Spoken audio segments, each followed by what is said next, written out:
नमस्कार. मराठी रोहिणी किचन या आपल्या यूट्यूब चॅनलमध्ये मी तुमचं स्वागत करते. तर माझ्या प्रत्येक गृहिणींसाठी महत्त्वाच्या किचन टिप नंबर 1. आपल्या घरात जेवढी लोक आहेत त्या हिशोबाने कुकर घेतला तर फायदेशीर ठरतो. यामुळे आपले पैसे देखील वाचतात आणि गॅसची बचत देखील होते. कारण जर आपल्या घरातील लोकांसाठी 3 लिटरचा कुकर बस होत असेल तर आपण 5 लिटरचा कुकर वापरत असाल तर तो कुकर महाग मिळेल. आणि दुसरे म्हणजे मोठा कुकर असल्यामुळे पदार्थ शिजण्यासाठी वेळ देखील जास्त लागेल. Tip number 2. दाताच्या बळकटीसाठी आणि स्वच्छतेसाठी तिळाचा चांगला उपयोग होतो. याशिवाय केसांची वाढ चांगली व्हावी यासाठी तिळाचे तेल केसांना लावणे चांगले असते. अत्यंत महत्त्वाची टीप आवडली असेल तर आपल्या चॅनलला लाईक, शेअर व सबस्क्राईब करा. टीप नंबर 3. आपल्या आहारात वारंवार चुकीचे पदार्थ खात असाल तर यामुळे पोटाचा घेर वाढण्याची शक्यता असते. पचायला जड पदार्थ जसे की मैद्याचे पदार्थ, नमकीन, तळलेले पदार्थ, बेकरी प्रोडक्ट, मांसाहार असे पदार्थ वारंवार खाल्ल्याने त्याचे रूपांतर फॅटमध्ये होते. त्यामुळे असे पदार्थ खाणे आहारामध्ये टाळा. Tip number 4. आहारामध्ये प्रमाणाच्या बाहेर तेल वापरत असाल तर ते टाळावे. तेलकट, मसालेदार पदार्थामुळे अपचन क्रिया मंदावते. यामुळे पोटाचा घेर वाढ जातो. Tip number 5. आपल्या चुकीच्या झोपेच्या वेळा आणि सवयी हे देखील पोटाचा घेर वाढवण्याचे मुख्य कारण आहे. जेवणानंतर लगेच झोपणे, दुपारी झोपणे, रात्री उशिरापर्यंत जागणे आणि सकाळी उशिरा उठणे या सवयीमुळे वातदोष, पचनशक्ती बिघडते आणि परिणामी आपल्या पोटाचा घेर वाढतो. Tip number 6. शेवगा आणि नारळ पाण्याचे एकत्र सेवन केल्याने जुलाब आणि कावीळ बरा होतो. Tip number 7. स्त्रियांना मासिक पाळीमध्ये होणारा त्रास, पोटदुखी यामध्ये खजुराचे सेवन केल्यास फायद्याचे ठरते. Tip number 8. आहारात विविध भाज्यांचे सूप घ्या. विशेषतः रात्रीच्या जेवणात द्रव्य पदार्थ पचण्यास हलके व कमी कॅलरीज असतात. यामुळे ते आपले वजन वाढू देत नाहीत. तर आपले वजन वाढू नये यासाठी रोजच्या जेवणामध्ये तुम्ही ही ट्रिक्स फॉलो करा. Tip number 9. खजुरामध्ये आढळणारा फॉस्फरस, पोटॅशियम आणि कॅल्शियम हे घटक विशेषतः स्त्रियांच्या रजोनिवृत्तीच्या वेळी हाडे ठिसूळ होण्यापासून वाचवतात. Tip number 10. लहान मुलांसाठी पिवळी खिचडी, भात किंवा डाळ बनवण्यासाठी सर्वात लहान कुकर घ्यावा. यामुळे पटकन पदार्थ शिजला जाईल. मोठ्या कुकरमध्ये कमी पदार्थ व्यवस्थित शिजत देखील नाहीत. Tip number 11. आहारामध्ये साखर आणि मीठ जास्त प्रमाणात वापरलेले असेल तर पोटाचा घेर वाढू शकतो.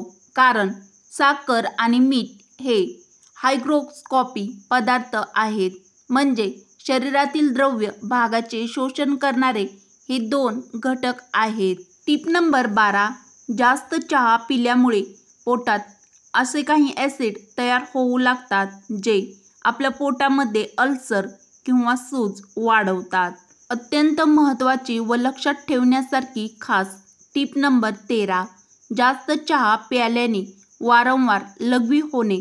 त्यामुळे पोटॅशियम, मॅग्नेशियम यासारखी खनिजे आपल्या शरीरातून बाहेर पडतात आणि हळूहळू शरीरात अशक्तपणा होऊ लागतो. Tip number 14.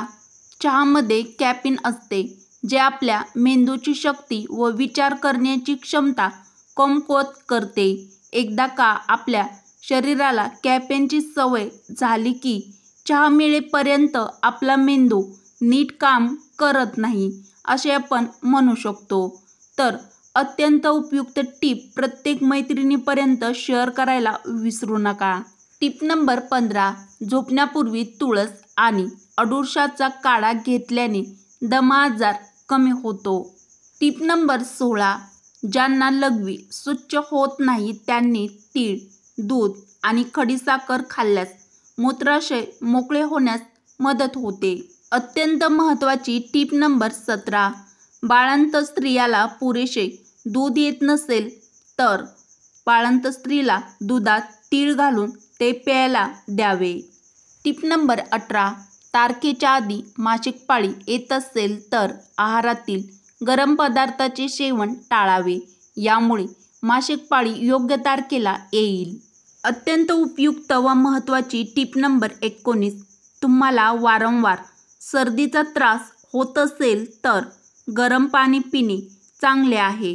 गरम पाणी प्यायल्याने गळाही साफ होतो आणि सर्दी व कफ असेल तर यामुळे गरम पाणी प्यायल्यामुळे आराम मिळतो. अत्यंत महत्त्वाची टिप नंबर 20. ॲसिडिटी व बद्धकोष्ठता यासारखे पोटांचे विकार असल्यास मका खाल्ल्याने ते दूर होतात.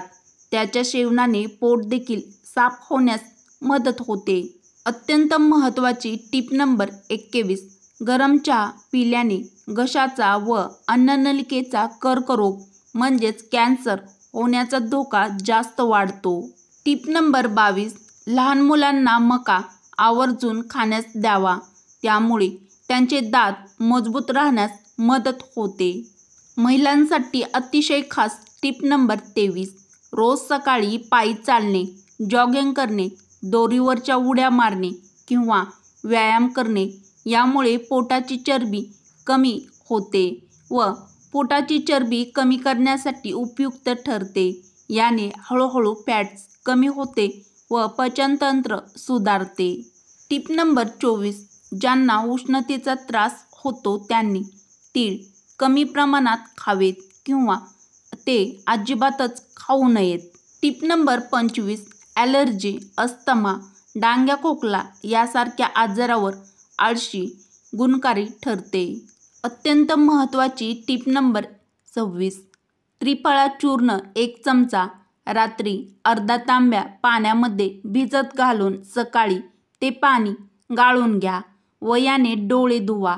याने काही दिवसातच तुमचा लागलेला चष्मा कमी होईल. Tip number 27.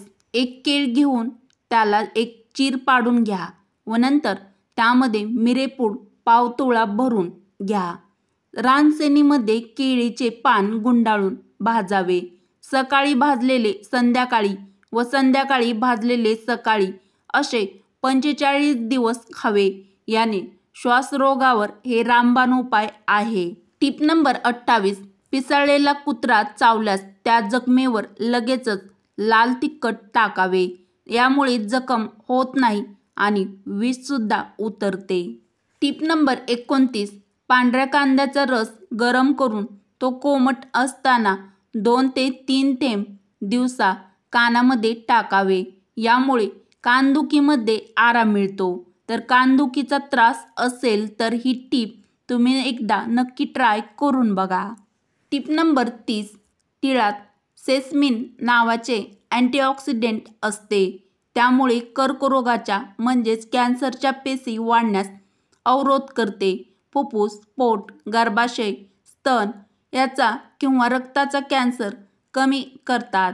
तीळ हे बहुगुणी आहे. Tip number 31. ज्या महिला थंड पाणी पितात अशा महिलांना वांजपणाची समस्या होऊ शकते. मासिक पाळी दरम्यान सुद्धा थंड पाणी पिऊ नये. त्याऐवजी कोमट पाणी प्यावे. यामुळे रक्तस्राव व्यवस्थित होतो व गर्भाशयामध्ये यामुळे सूज येत नाही. Tip number 32. पेपर डोसा करताना बॅटरमध्ये 1 चमचा मक्याचे पीठ घातल्याने डोसे अगदी कुरकुरीत बनतात.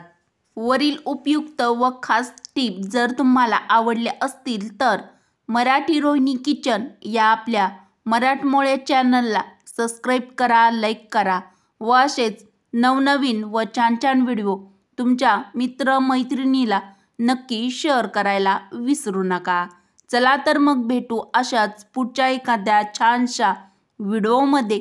व्हिडिओ पूर्ण बघितल्याबद्दल तुमचे मनापासून धन्यवाद.